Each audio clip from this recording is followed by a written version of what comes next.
आता बातम्या पाहणार आहोत पुणे जिल्ह्यातल्या।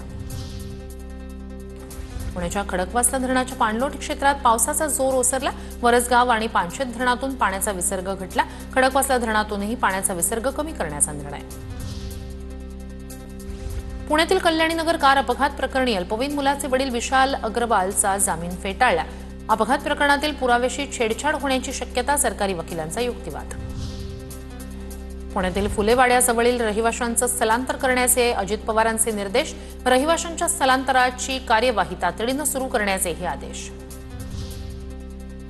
पुण्यातील नगर परिषदा नगरपंचायतींच्या प्रभाग रचनेचा प्रारूप आराखडा तयार। हरकती नोंदवण्यासाठी 21 ऑगस्ट पर्यंत शेवटची संधी। जिल्ह्यात एकूण 14 नगर परिषदा आणि 3 नगरपंचायती अस्तित्वात। पुण्याच्या भोर तालुक्यातील उतरवली येथे एमआयडीसी करण्यास काही स्थानिक शेतकरी आणि ग्रामस्थांचा विरोध। एका महिन्याच्या आत एमआयडीसीचे शिक्के काढून 7/12 उतारा कोरा करण्याची मागणी। भोरच्या प्रांताधिकाऱ्यांना दिलं निवेदन। पुणे जिल्ह्यातील जंगलांमधील पर्यटन स्थळांचा विकास करण्याच्या जिल्हाधिकाऱ्यांच्या सूचना। संबंधित ठिकाणांचा विकास आराखडा तयार करण्याच्या जिल्हाधिकारी जितेंद्र डुडी यांच्या सूचना। बेकायदेशीर परदेशी संस्थांच्या पदव्या अवैध अशा पदव्या देणाऱ्या परदेशी संस्थांवर कारवाई करण्याचा यूजीसीचा इशारा।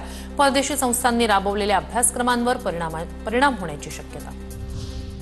पुणे जिल्ह्यात उद्यापासून महसूल सप्ताह राबवला जाणार। नागरिकांना सरकारच्या विविध योजनांची माहिती देण्यासाठी राबवला जाणार उपक्रम। पुणे महापालिकेचा नागरिकांच्या आरोग्याशी खेळ सुरू। जीबीएसचा उद्रेक थांबल्यानंतर राज्य प्रयोगशाळेत पाण्याचे नमुने पाठवणे बंद। पुणे पालिकेचा निष्काळजीपणा समोर।